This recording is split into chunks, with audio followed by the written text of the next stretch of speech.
बहनों और भाइयों, बहुत समय से आप इंतज़ार कर रहे हैं, इसके लिए मैं आपकी बहुत बहुत आभारी हूँ।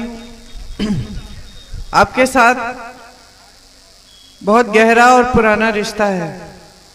इस रिश्ते को आपने ही बनाया, क्योंकि आपके यहाँ की जो जनता है बहुत जागरूक रही है हमेशा। तो 100 साल पहले भी जागरूक थी। तो एक बार 103 साल पहले यहाँ पे किसानों का एक बहुत बड़ा आंदोलन हुआ। और जब वो आंदोलन हुआ, किसके खिलाफ? उस समय अंग्रेजी साम्राज्य था, उनके खिलाफ आंदोलन हुआ। जब वो आंदोलन हुआ तो उस आंदोलन की चर्चा इलाहाबाद पहुंची, जहां मेरा परिवार रहता था। और उस समय मेरा परिवार भी स्वतंत्रता के आंदोलन में शामिल था। तो उस समय पंडित जवाहरलाल नेहरू यहाँ आए पहली बार, ये देखने के लिए कि यहाँ का कितना मजबूत किसान होगा, जो इतने बड़े साम्राज्य के खिलाफ लड़ रहा है, खड़ा है, अपनी मांगे उठा रहा है, अपनी आवाज उठा रहा है। तो जब पंडित नेहरू यहाँ आए तो उन्होंने देखा कि यहाँ के किसान बड़े जागरूक हैं, आंदोलन कर रहे हैं, लड़ रहे हैं। यहाँ 600 किसान शहीद हुए। 600 किसानों को अंग्रेजों ने मार डाला। और उसी समय पंडित नेहरू जी और तमाम यहाँ के किसान गिरफ्तार हुए। वो पहली बार गिरफ्तार जब स्वतंत्रता के आंदोलन में हुए पंडित नेहरू, तो यहीं रायबरेली के धरती पे हुए। तो ये आपकी महानता है और आपकी ऐतिहासिक जागरूकता है, जिसने हमेशा इस देश को राजनीतिक दिशा दी। हमेशा जो सही राजनीति है, न्याय की राजनीति, उसके बाद की। उसके बाद इंदिरा जी आपकी सांसद बनी। जब देश आजाद हुआ उसके बाद इंदिरा जी प्रधानमंत्री थी, आपके पास आती थी, गांव-गांव जाती थी, आपकी बातें सुनती थी, यहाँ का विकास कराती थी, गरीबों को पट्टा दिलवाया उन्होंने। खूब ऐसे काम किए जिससे आपका भला हुआ। लेकिन जब आपको इंदिरा जी की एक नीति पसंद नहीं आई, आपको लगा कि ये नीति ठीक नहीं है, तो आपने इंदिरा जी को भी हरा दिया। प्रधानमंत्री थी उस समय, आपको एक उनकी नीति पसंद नहीं आई, आपने वो चुनाव हराया। इंदिरा जी नाराज नहीं हुई आपसे, आपको दबाने की कोशिश नहीं की उन्होंने आत्मचिंतन किया और वो समझी कि अगर रायबरेली की जनता ही मुझे हरा रही है तो इसका मतलब है कि मुझसे कुछ गलती हुई होगी। आत्मचिंतन करने के बाद, उस गलती को दुरुस्त करने के बाद वापस आई आपके पास और आपने उन्हें चुनाव जिता दिया। तो एक बार हराया, फिर जब उन्होंने ये बात समझी कि जो नीति ठीक नहीं लग रही थी उसको ठीक किया, तो आपने उनको जिता दिया। तो ये एक आपकी पहचान है इस पूरे क्षेत्र की। रायबरेली अमेठी उस समय एक ही क्षेत्र होता था और इस पूरे क्षेत्र की पहचान ये बनी कि यहाँ की जनता बहुत जागरूक है। यहाँ बड़े बड़े प्रधानमंत्री, सांसद बन सकते हैं, लेकिन जनता जवाब जरूर मांगेगी। तो अमेठी में भी यही परंपरा चली।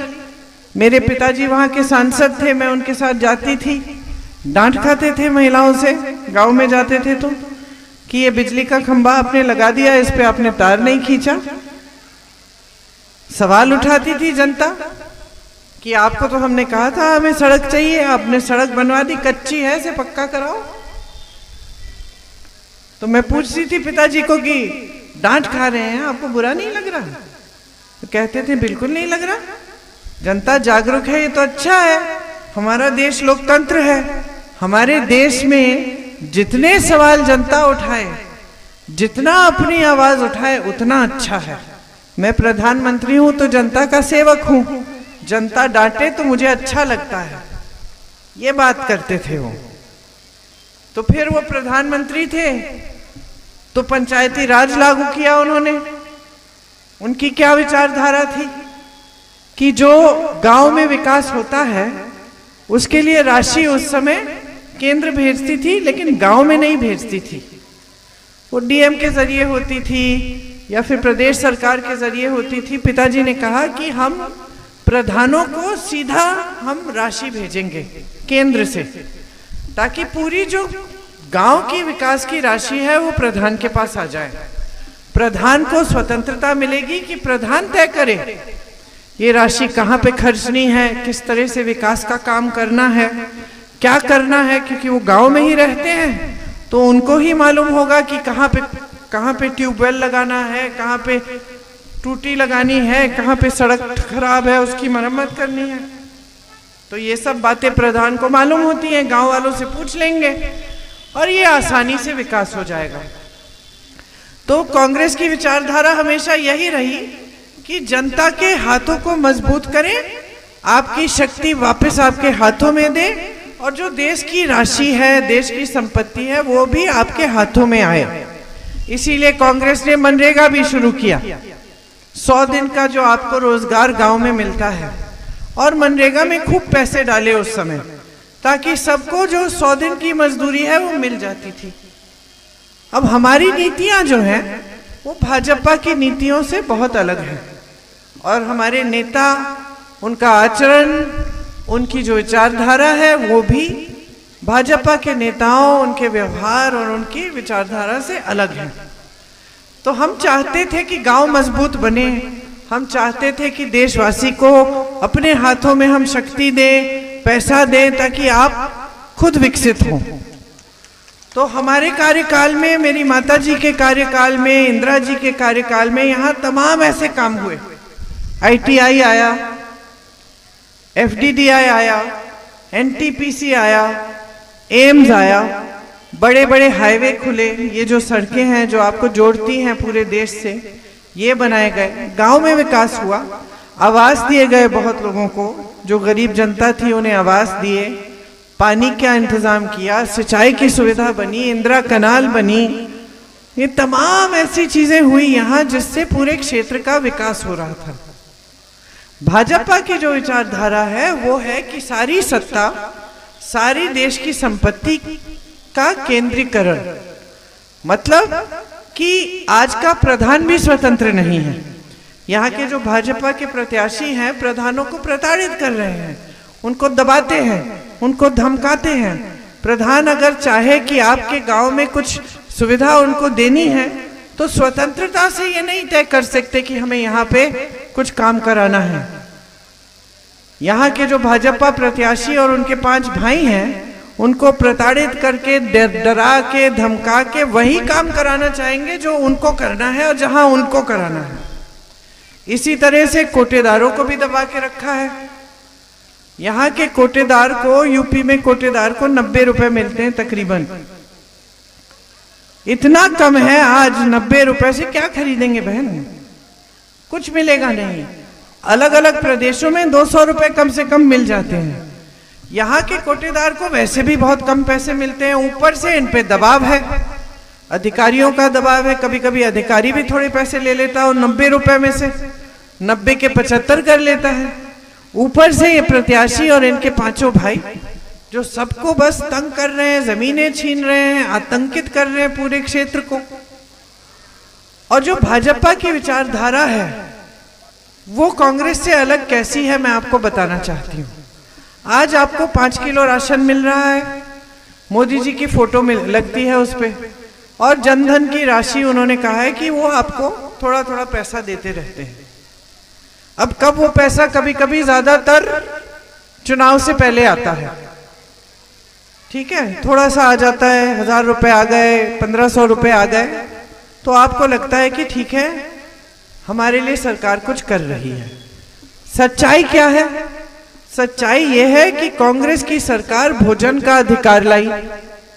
भोजन के अधिकार के तहत आपका अधिकार बना दिया कि उसके बाद कोई भी सरकार आई, कानूनी मजबूरी है सरकार की कि आपको भोजन, आपको राशन देना है।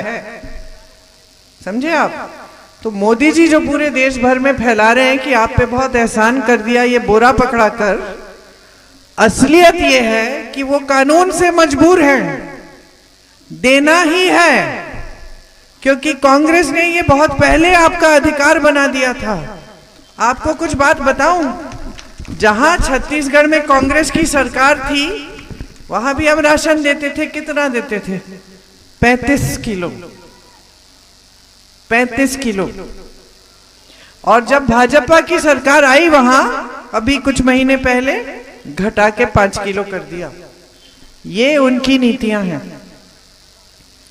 हमारी सरकार जहां है बहने, कर्नाटका और तेलंगाना में हमारी नीति क्या है? हर गरीब परिवार की जो सबसे बड़ी महिला है उसके खाते में आज के दिन हर महीने 2000 रुपए डाल रही है सरकार।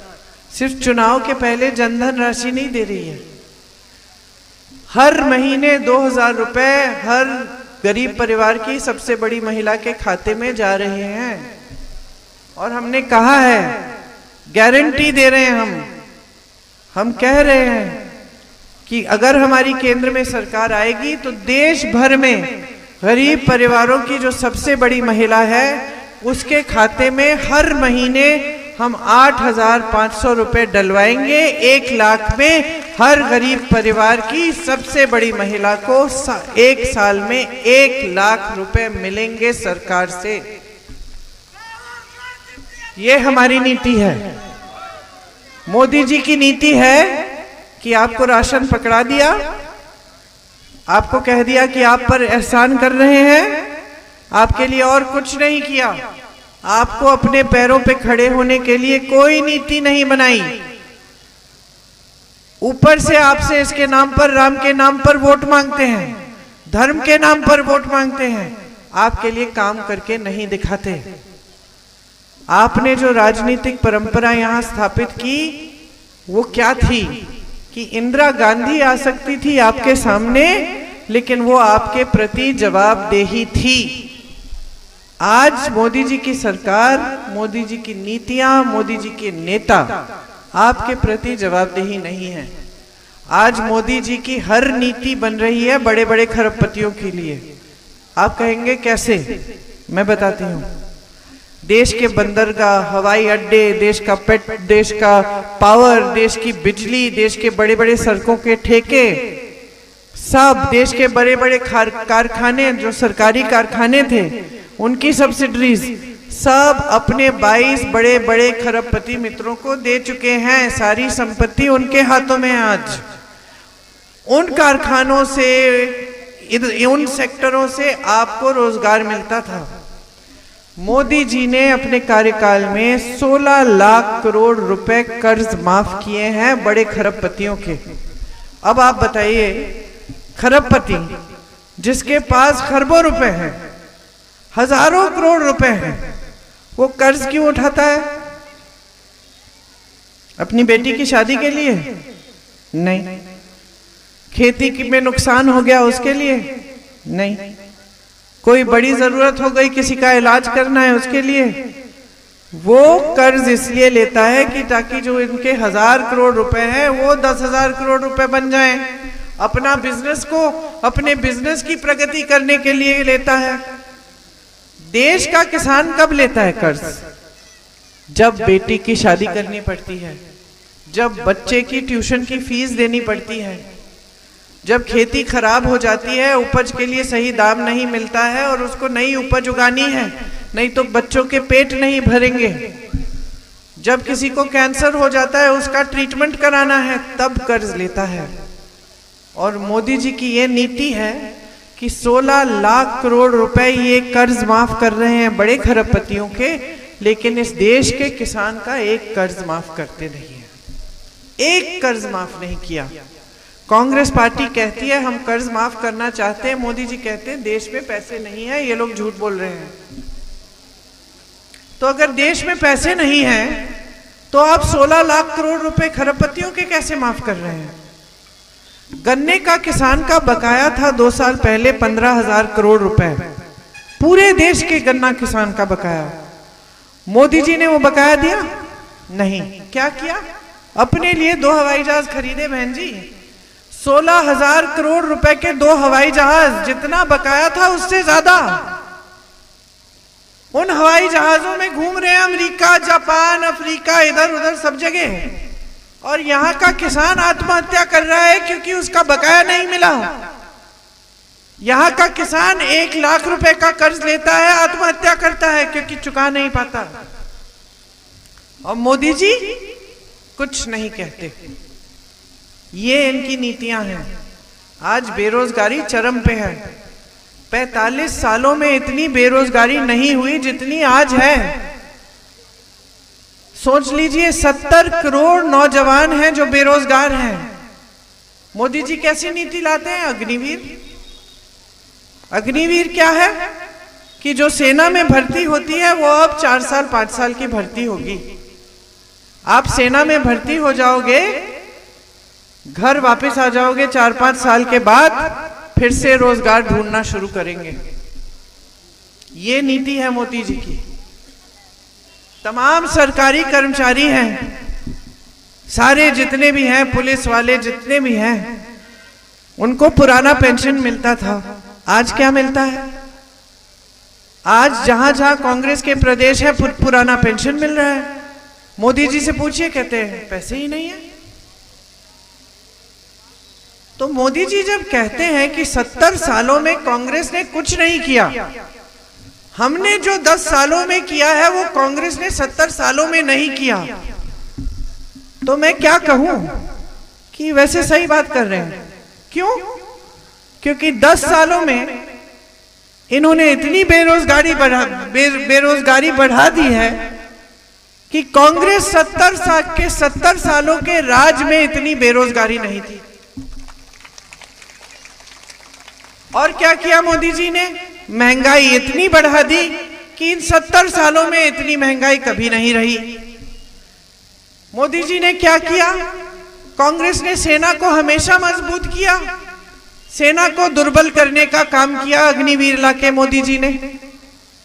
10 सालों में उन्होंने ये काम किया। और क्या किया मोदी जी ने? 16 लाख करोड़ पकड़ा दिए खरबपति को।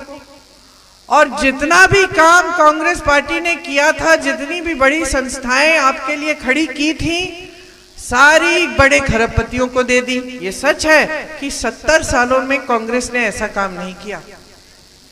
और बताती हूं मोदी जी ने क्या किया 10 सालों में। 70 सालों में से 55 सालों के लिए कांग्रेस का राज था। 55 सालों में कांग्रेस पार्टी इस देश की या दुनिया की सबसे अमीर पार्टी नहीं बन पाई। 10 सालों में मोदी जी ने भाजपा को इस देश और इस दुनिया की सबसे अमीर राजनीतिक पार्टी बना दिया है। समझ रहे हैं आप? तो ये सच है कि जो 10 सालों में इन्होंने देश को बिगाड़ने का काम किया है, वो 70 सालों में कांग्रेस पार्टी ने नहीं किया। कांग्रेस पार्टी ने हर सुविधा आपके लिए बनाई। बड़ी बड़ी संस्थाएं, IIT, IIM, एम्स जैसे अस्पताल, भाखरा नंगल जैसा डैम, बड़ी बड़ी सड़कें, सारा कांग्रेस के जमाने में बना। मोदी जी एक बात बता दें, क्या किया उन्होंने 10 सालों में? जनता एकदम प्रताड़ित है। मेरी बहनें दुकान जाती हो, कुछ खरीद भी पाती हो? खाली हाथ वापस आती हो? मैं जानती हूँ। 5 चीज सोच के जाओगी, 3 लेके आओगी, 2 लेके आओगी, 3 छोड़ दोगी। बोल दोगी कि भाई अभी ज्यादा जरूरत नहीं है, छोड़ दीजिए, बाद में देखेंगे, 2-3 दिन बाद देखते हैं, अगर ज्यादा जरूरत पड़ेगी तो ले लेंगे, है कि नहीं? बच्चे का इलाज करना पड़ता है, घबराहट होती है कि नहीं? कैसे होगा? डॉक्टर के पास जाना है, फीस भरनी है, कैसे भरेंगे? बच्चा कहता है मुझे नई कमीज चाहिए, आप कहते हो रुक जाओ, अभी नहीं, बाद में खरीदेंगे।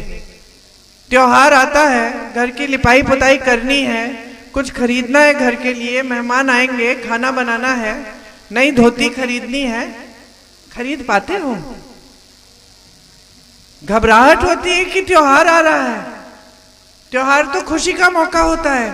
आज ये परिस्थितियां बन गई हैं कि घबराहट होती है कि दिवाली आएगी, क्या करेंगे, किस तरह से खर्चा करेंगे। हर खेती के सामान पे GST लगा रखा है, खेती से कमाई नहीं हो रही है। एक जमाने में खेती से रोजगार बनते थे।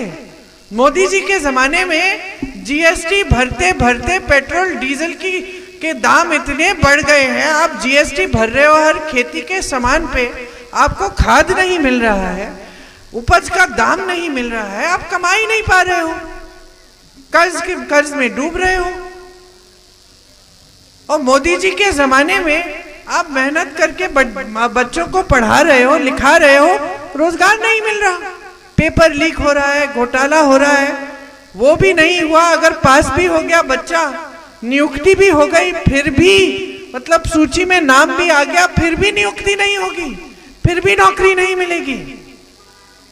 कुछ बच्चे हैं जो 27-28 साल के हो गए हैं, अभी भी नौकरी के इंतजार में पेपर पे पेपर दे रहे हैं, और यहाँ आप कर्ज उठा रहे हैं कि ट्यूशन, अच्छी ट्यूशन की जगह में भेज देंगे, ट्यूशन कर लेंगे, पढ़ेंगे लिखेंगे, बड़े होकर रोजगार मिलेगा, हमारी देखभाल करेंगे। कुछ नहीं बन पा रहा है। महंगाई इतनी हो गई है, बेरोजगारी इतनी हो गई है कि परिवार में 2-2, 3-3 सदस्य भी कमा ले तो पूरा नहीं हो रहा है। ये है मोदी जी का राज, ये है सच्चाई जो आप जी रहे हो। और मोदी जी मंच पर आकर क्या बातें करते हैं, आप टीवी देखते हैं तो आप देखें, एक बार उनके मुंह से बेरोजगारी शब्द निकलता है, महंगाई शब्द निकलता है, कहां कहां की फिजूल की बातें। कभी कहेंगे कि कांग्रेस पार्टी धर्म विरोधी है। अरे भाई, कांग्रेस पार्टी तो महात्मा गांधी जी की पार्टी है। महात्मा गांधी जी ने तो पूरा आंदोलन भगवत गीता की सीख पे किया। सत्यमेव जयते कहां से आया? हिंदू धर्म की सीख थी।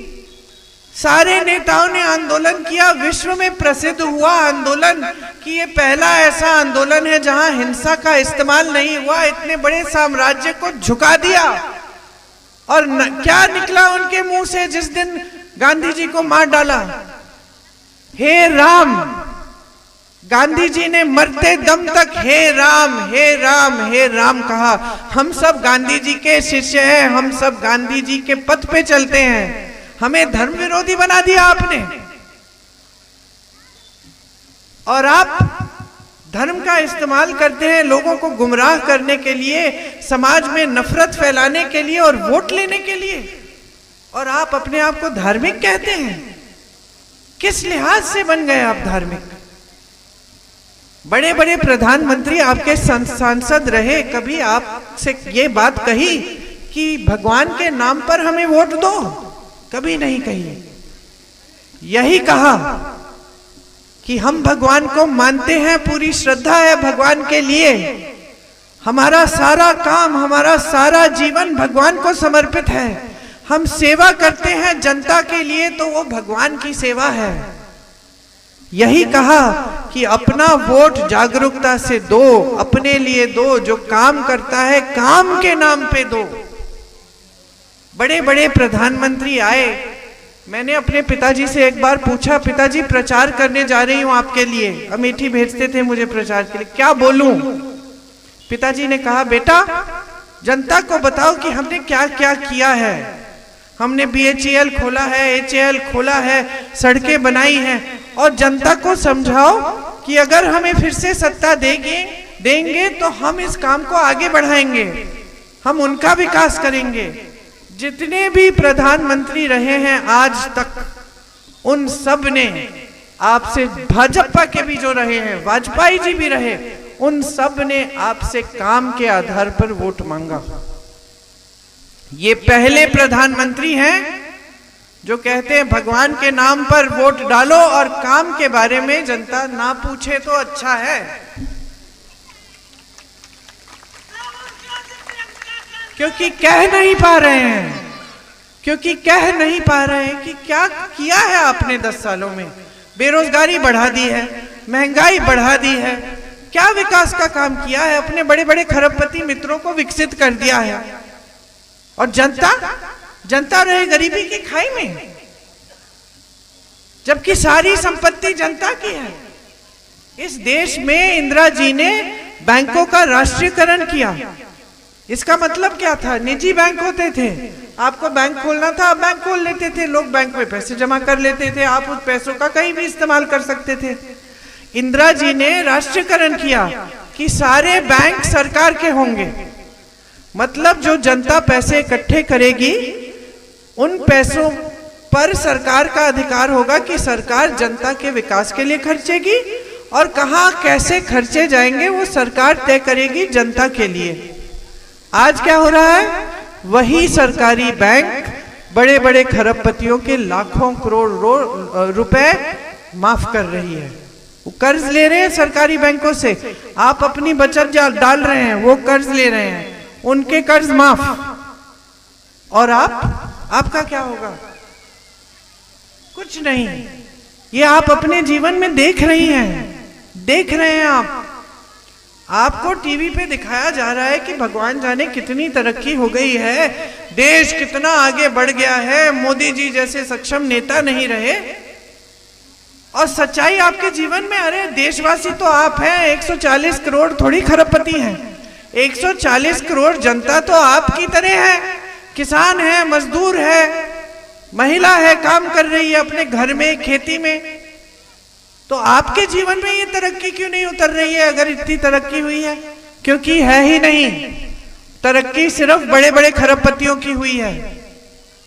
तो हम चाहते हैं कि आपके लिए अच्छी अच्छी नीतियां बने, कि हमारी सरकार आए तो 8,500 रुपए हर गरीब परिवार की सबसे बड़ी महिला के खाते में चली जाए, 1 लाख रुपए सालाना आपको मिले। स्नातक पास के लिए अधिकार बनाएंगे कि आपकी पहली जो नौकरी है सरकार को देनी पड़ेगी, आपका अधिकार बनेगा। जीएसटी से सारे किसी खेती किसानी के सामान मुक्त करेंगे।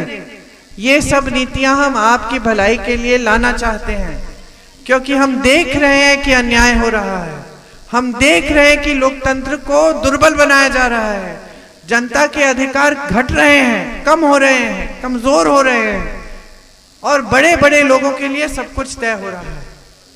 तो मैं सिर्फ आपसे ये आग्रह करने आई हूं कि जागरूक बन जाओ। आप खुद पता करो कि जहां कांग्रेस की सरकारें हैं वहां ये सच है कि महिलाओं के खाते में 2,000 रुपए आ रहे हैं। खुद पता करो। कोई रिश्तेदार पलायन करके गया, उससे पूछो क्या ये सच है कि छत्तीसगढ़ में सारे किसानों के कर्ज माफ हुए थे? पता करो क्या ये सच है कि जहां कांग्रेस की सरकार है वहां पंचायतें मजबूत हो रही हैं, मनरेगा के पैसे मिल रहे हैं। हम तो शहरी मनरेगा करना चाह रहे हैं आपके लिए, कि अगर हमारी सरकार आएगी तो शहरों में भी मनरेगा होगा, 100 दिन का रोजगार शहरों में भी पक्का होगा। श्रमिकों के लिए 400 रुपए से कम मजदूरी कोई नहीं दे पाएगा, ये हम करना चाह रहे हैं। तमाम ऐसे काम हैं जो हम आपके लिए करना चाह रहे हैं और हम आपको करके दिखाएंगे। इसका प्रमाण ये है कि मेरे परिवार के सदस्यों ने आजीवन आपके लिए काम किया, शहीद हुए देश के लिए। आज रायबरेली की पूरी पहचान यही है कि यहाँ जितने भी विकास के कार्य हुए वो इंदिरा जी और सोनिया जी के कार्यकाल में हुए। तो अगर आप चाहते हैं कि आपके हाथ मजबूत बने, आपके बच्चों के भविष्य मजबूत बने, तो एकदम जागरूकता से अपना वोट डालिए। ये वोट आपके अपने पक्ष में जाना चाहिए, जिसकी सही नीतियां हैं, जो आपके बीच में फूट नहीं फैलाएगा, जो सब में अमन चैन रखते हुए सबको आगे बढ़ाएगा और सबके लिए अच्छे अच्छे विकास के कार्य करेगा, उसी को वोट दीजिए। मेरे भाई राहुल जी वो बड़े सच्चे इंसान हैं, सच बोलने की बड़ी आदत है। कभी कभी मैं कह देती हूँ इतना भी मत बोलो। क्यों?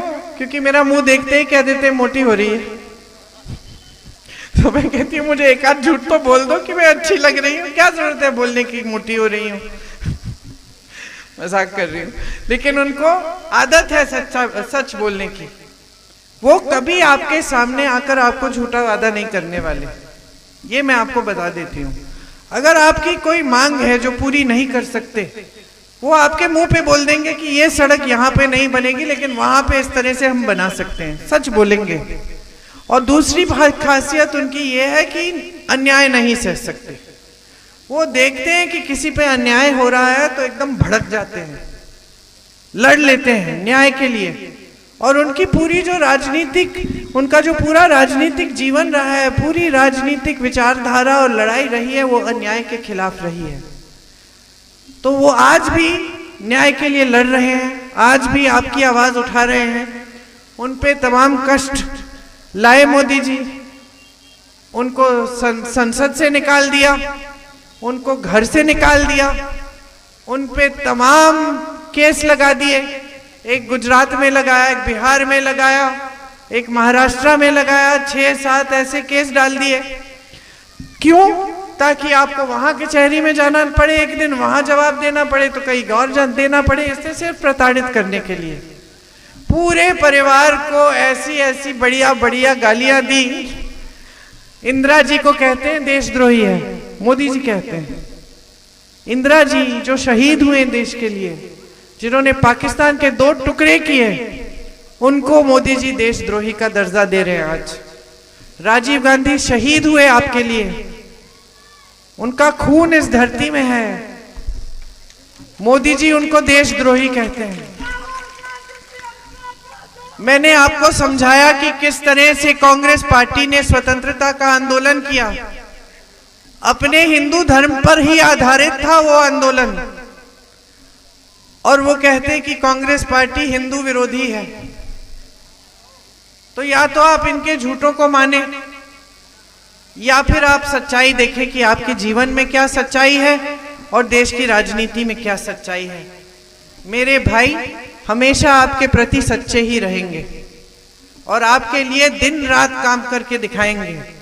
तो आप उनको भारी बहुमत से जिताइए ताकि आपका विकास हो, ताकि देश की राजनीतिक दिशा सही जगह जाए। देंगी? खूब ध्यान से सुनिए मेरी बातें, मैं देख रही थी। धन्यवाद, आपने बहुत ध्यान से मेरी बातें सुनी। 20 तारीख को याद रखिए, राहुल जी का 3रे नंबर पर बटन है, बटन दबाएंगे तो आवाज जरूर आनी चाहिए, वो 2 की आवाज आती है, और फिर उसमें से एक पर्चा निकलेगा मशीन से। उस पर्चे पे भी पंजे का निशान होना चाहिए।